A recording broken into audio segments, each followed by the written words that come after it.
Here we have a pendulum that's swinging back and forth, and it's tempting to say that it's doing simple-harmonic motion. However, this is only true under certain scenarios. So in the restoring force on this pendulum here is given by mg sine theta. However, it only does simple-harmonic motion if we can treat that sine theta as theta. Okay, this is called the small angle approximation, where we make sine theta roughly equal to theta. And this only applies for very small angles. So for example, less than 10 degrees. So provided the angle is less than 10 degrees, we can use this equation to find the time period of the oscillations.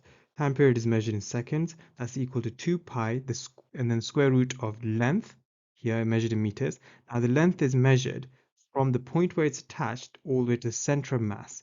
So in this case, it's attached all the way down here at the top there, and we have to measure all the way to the center of mass here. So for example, in this case, if it's a string, you'll have to use the string length and add on the radius of the ball that is attached to the wall. Okay, and then we've got G for gravitational field strength. So the time period only depends on two things: the length of the pendulum and the gravitational field strength. It's not affected by the mass of the ball. It's not affected by how much you displace it, as long as you're less than 10 degrees. Yes. A pendulum is made with a light string of length 0.50 meters and is attached to a ball of diameter of 4.0 centimeters. The pendulum is displaced by an angle of 3 degrees and released from rest. Calculate the time period of oscillations of the pendulum.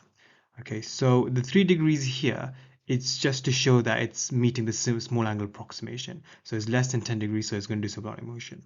Okay, so we need to calculate the time period, but first we need to actually figure out what the center mass and the length, the distance from the point where it's attached to the center mass.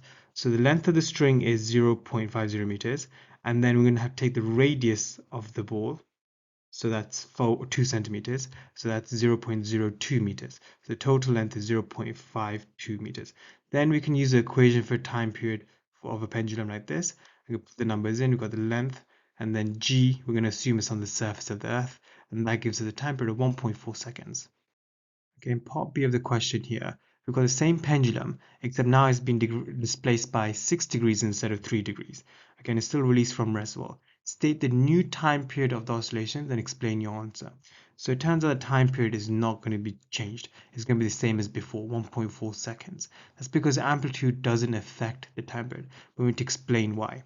So one argument would be, well, surely it's going to have to travel a larger distance, so it's going to take longer.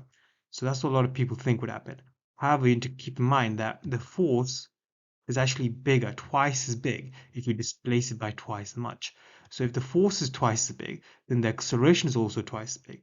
And if the acceleration is bigger and the same mass, we're going to be able to attain a higher speed. So it's going to go faster through the equilibrium. So it's going to travel a larger distance, but it's also going to go faster. So it turns out overall it's going to take the same time period to do the oscillations. In part C of the question, we've got the mass at the end, which has been replaced with something that has twice the mass. Okay, ignoring the effect of air resistance, state the new time period of oscillations. So again, time period is not affected by anything other than length and gravitational field strength.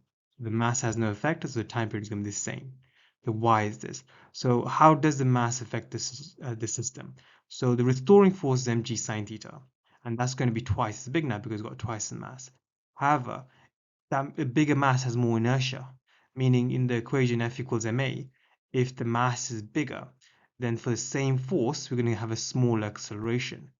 Okay, so in this case, the fact that I've got twice the force, but then you've got twice the mass, it means that the acceleration is actually the same. And so the speed goes is the same, and therefore the time period is going to be the same. A pendulum of length L on Earth has a time period of capital T. The gravitational field strength on the surface of the moon is 1/6 that of the Earth. Give the length of the pendulum which has a time period of T on the moon.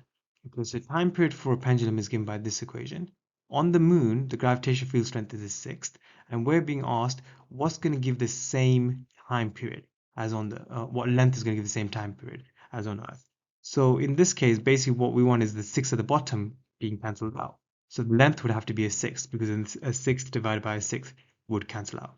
Okay, another way you can argue this is to make the gravitational field strength, oh sorry, the length the subject of the equation. So I'm going to square both sides. Okay, that gives me 4 pi squared, and the square root disappears. And then I'm going to make L the subject, so bring G to the top and 4 pi squared down.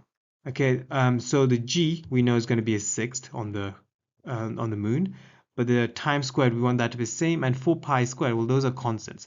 So I'm just going to scribble out all those things that are constants.